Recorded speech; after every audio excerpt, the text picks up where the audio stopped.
Thank you. Well, we're going to start with a game, right? So my talk is about play, so we're going to start by playing a little bit. So the first thing I'd like you to do is turn to someone who's next to you. Hopefully you're sitting close enough to someone to play. And you probably know the game rock, paper, scissors. And we're going to do a variation on that. You're going to turn to your partner. You're going to say, ready, set, and on go, you're going to put out some number of fingers. So however many fingers you have on your hand, those are your choices. If you've got 5 fingers, 1 through 5. So you're going to turn to a partner. You're going to say, ready, set, go. And then you and your partner are going to compete for who can add those numbers the fastest. So turn to a partner. You could even do it in 3s if you want to. It'll just be a challenge, and let's see how you do.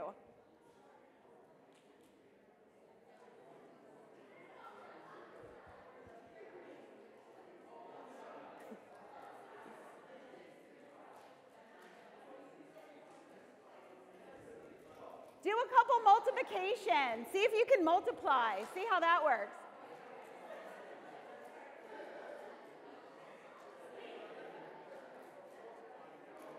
Nice. All right. Look, you don't even want to stop. I love it. So this is what I see. I see smiles. I hear laughter. And I love that.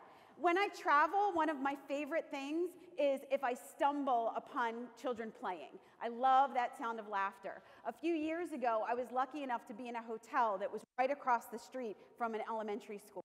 And I felt lucky when I happened to be outside just at the time when the children were out on the playground laughing and playing. And it occurred to me that I don't hear adults laugh enough. And I started to have this idea, and I asked my friends who have children, I said, ask your children to pretend they're being an adult, and then snap a picture and send them to me. And I'm going to show you some of what they sent me. So what does this tell you? The image that we are giving kids about what it means to be an adult is we're stressed out, we're unhappy, we're serious all the time. And I want to say I'm not part of that problem, but I've used this word. And when I use the word adulting, I'm not talking about having fun. Are you talking about having fun if you use the word adulting? No, you know what it means. So this is the message that we're giving, and this is really potentially a problem for us. So, oh, hold on, I'm going to go back one. Because we think about what it means to be an adult, and we think about it in a negative way, we're sort of coming to the table already like, why would anybody want to be an adult? And then we are an adult, and it already feels sad. And I started to think about, like, what does this mean? So I teach college, and, you know, I teach all of you. And when I first started teaching in college, I really struggled with this because I wanted to be playful. Right? So I had been an elementary school teacher, I had been a high school teacher, I brought play into my classroom. When I started thinking about planning my college classes, I thought, I'm going to do the same thing. And then at the same time, I was like, ee! And then I will not be seen as a legitimate scholar.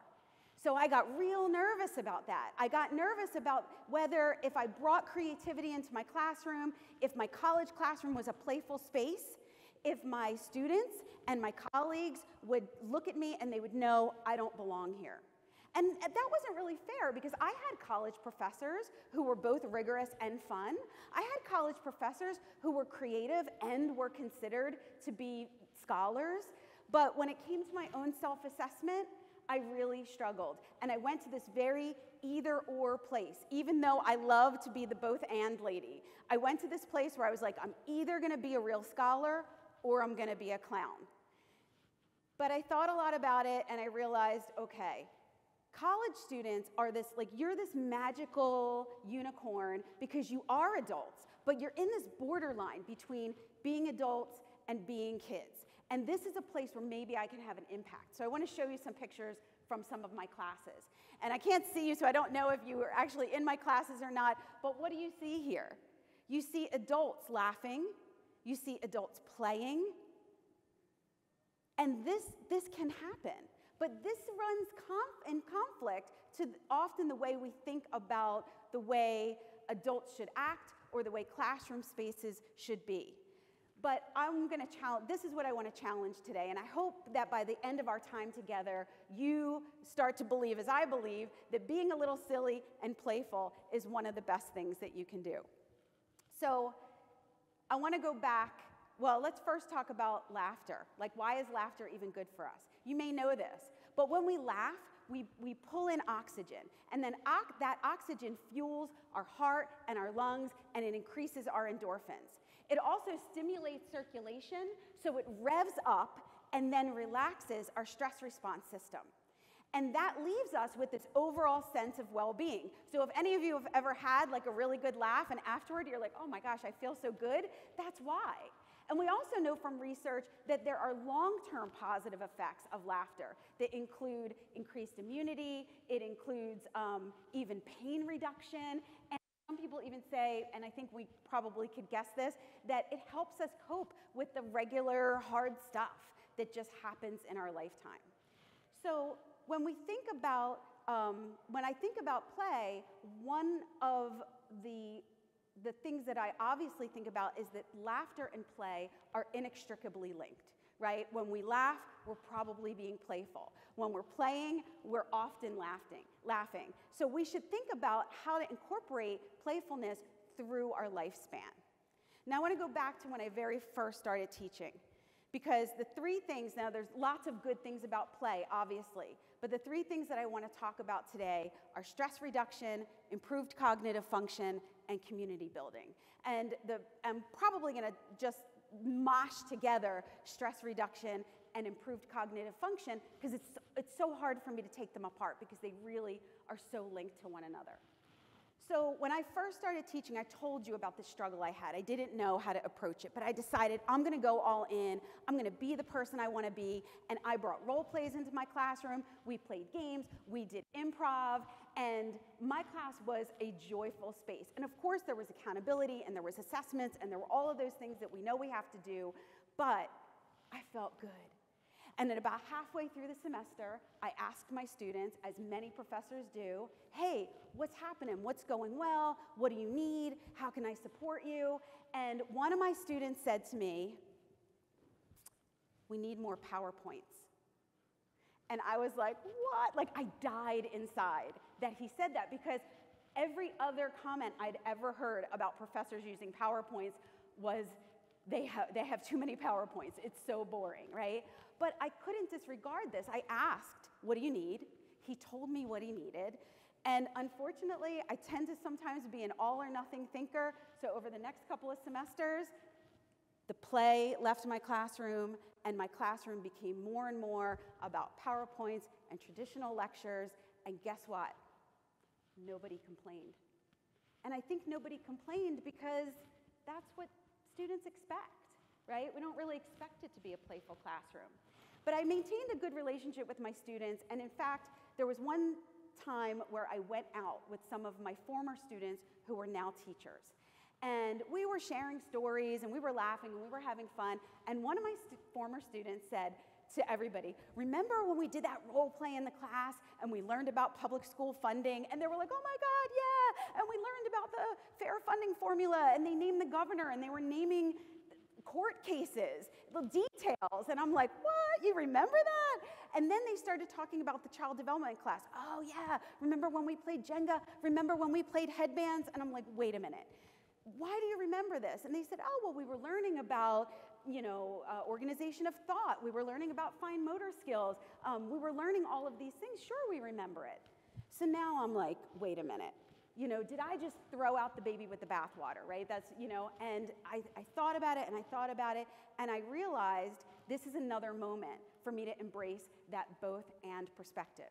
I can both be playful, and I can be a legitimate scholar, but I have to both bring play into my classroom and let my students in on why I'm doing it. My students need to understand, and I need to be transparent about the fact that we're playing because play reduces stress. And when stress is reduced, we are more open to learn. When we play and we laugh, we may be creating an affective connection to that content, which is going to help us remember it.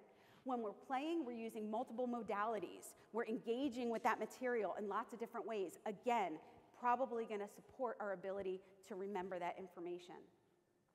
And I'm also thinking about that student who wanted more PowerPoints, and I couldn't help but wonder if this was his image of what it meant to be a professor. Stiff, serious, that's what rigor means. But that wasn't totally his fault. It was because I didn't let him in on why I was doing what I was doing, and he was rightly stressed out because he thought school was supposed to be a certain way, and maybe I wasn't giving him what he needed because I didn't let him in on, like, behind the curtain, what was going on, right? So let's talk about stress in the brain a little bit. We know that when we are stressed out, it impairs our ability to pay attention. It impairs our ability to organize information, to plan, to remember, to recall information. All of that is super important for learning. And it's one of the reasons why it makes me a little bit frustrated when I hear schools saying we don't have time for that. We don't have time for play. Because play is going to enhance learning, right? So when our brains are learning ready, that time that we spend on the content is going to be a lot more valuable. I mean, we all know if we just keep ramming more information into an overstressed brain, that's a waste of time. And I know you all know what this feels like, right? You've all walked into a room and you're like, what am I here for, right? Or read the same paragraph 4 times. Or if you're a parent or a big brother or big sister or a teacher, I know that you've said something to a kid or a student that 2 minutes later they've forgotten, right? So we need to be learning ready and open. When we play, it's literally impossible to maintain that high level of negative stress. And I want to tell you a story that I think makes this point. When I was in high school was a very stressful place for me. I know I'm a college professor now, but high school was not good. My one refuge was an elective, it was a theater elective. So I should shout out to Mr. Yeager because he changed my life. But I didn't realize why that class was a refuge until many years later. Because about 25 years ago, when I was starting graduate school, another super stressful time in my life, my grandmother had just died. I had a girlfriend who was murdered. I was getting ready to start graduate school. I had just moved, and I was in a relationship that was ending that I was convinced should not be ending, right? And I was obsessing over this. And maybe I was obsessing over it because I couldn't control that I had loved ones die. I couldn't control that I was starting graduate school and I needed to be on point with that. But maybe I control this relationship that was ending, and I obsessed. It took over everything. And I say that because here's something that happened. One night on my way home from an improv class, I was walking down Walnut Street, I was in Philadelphia, and a thought about that relationship popped into my head. And why that's important is because I realized that was the first time I had thought about it in 2.5 hours. Because while I was in improv, while I was playing, I didn't think about this thing that I was obsessing over. It was gone. It was like magic. Improv seemed to be the antidote. And I've tested this hypothesis 1,000,000 times over the last 25 years. And now I teach adults improv. And I usually, when the adults come into my class, one of the first things I say to them is, I know you're stressed out. I know that you've got a lot on your plate. So for the next 2 hours, I challenge you to stay stressed out. I challenge you to think about the things that you're worried about. And at the end of class, if I remember, I'll ask them, so who was worried? Who was stressed during class? And nobody is. And I would love to say it's improv, like improv is magic. I think improv is super fun. But improv's not the magic. It's play. And as we get older, our stressors increase, our responsibilities increase. But what happens? The older we get, the less we play, which means the older we get, the fewer chances we have to experience the benefits of play. And that's a problem, right? So I can't help but wonder what would happen if we started every day with something playful, right? With some opportunity to laugh or smile. What would happen if in the beginning of a class we did something playful, or before a test, or before a big meeting, right? So we had this opportunity to sort of like release that stress and be open, and maybe that meeting or that exam or that test or that day is just going to be so much better. The last thing I want to talk about is community. and how play is foundational to this. So play is foundational for bonding relationships and fostering tolerance. It's where we learn to trust and where we learn about the rules of the game. Play increases creativity and resilience, and it's all about the generation of diversity. Diversity of interactions, diversity of behaviors, and diversity of connections. So here's the thing. We know there's research on play and its ability to help us with practicing social interaction, with building skills that are important for a lifetime. We also know that in school right now, opportunities for play have been diminished in lieu of real learning. And I think you probably already know what I think about that, because I think play is going to enhance learning. Now, combine that with increased interactions with technology, fewer time for free play. So free play is where you just go outside and play. And when we do free play, kids are making up their own games. They're making up their own rules. They're breaking the rules. They're making mistakes. They're negotiating with each other. They're holding each other accountable. They're figuring out that they can solve problems without an adult rushing in to solve problems for them, right? So this free play is really important in terms of learning how to negotiate with one another and how to really build social skills. And social skills are wide-ranging. They're everything from starting a conversation to apologizing to joining in to standing up for yourself. It just goes on, negotiating. There's so many things. And these social skills, we need to be with one another to practice them. And teachers and parents can set up role plays, but it's not the same. It's not the same as when you're face-to-face with somebody and you have to say no, or you have to accept no. Like, those are the moments where we learn to negotiate, we build relationships, we're able to build that foundation of community. That's super important. And it's not just for kids, because I will bet that some of you, either personally or you know people, other adults, who don't know how to end a conversation, don't know how to apologize, don't know how to make a decision, right? So these social skills, they're wide-ranging, and it's important for us across the lifespan to practice. So it would be beautiful for adults to have play spaces where they can even practice them and hone them. This would be great for building community. This is practice for life. And guess what? It's not new, because there are people like Augusto Boal, who was a Brazilian dramatist, and he used play and exercises and games to help communities really dig deep and heal. He did very serious work, but he did it in a playful and creative way. Look, the cost of play is almost nothing. Play is inherently democratic. You could do it in any context. You don't have to belong to any gym to do it. You don't need any special equipment. But the benefits of play are immeasurable. So I can't help but wonder what would happen if we challenged the status quo. But what we need to do is we need to challenge the idea that play is just for kids. We need to resist that societal pull that says that being an adult means being devoid of joy. Because if we did that, what might happen is we might create joyful spaces for learning. We might build relationships that really sustain us. Those relationships could be the basis for creativity that we can't even imagine. And finally, we might challenge the schema for what it means to be an adult, from sad and stressed and serious to creative and whole and joyful. Thank you.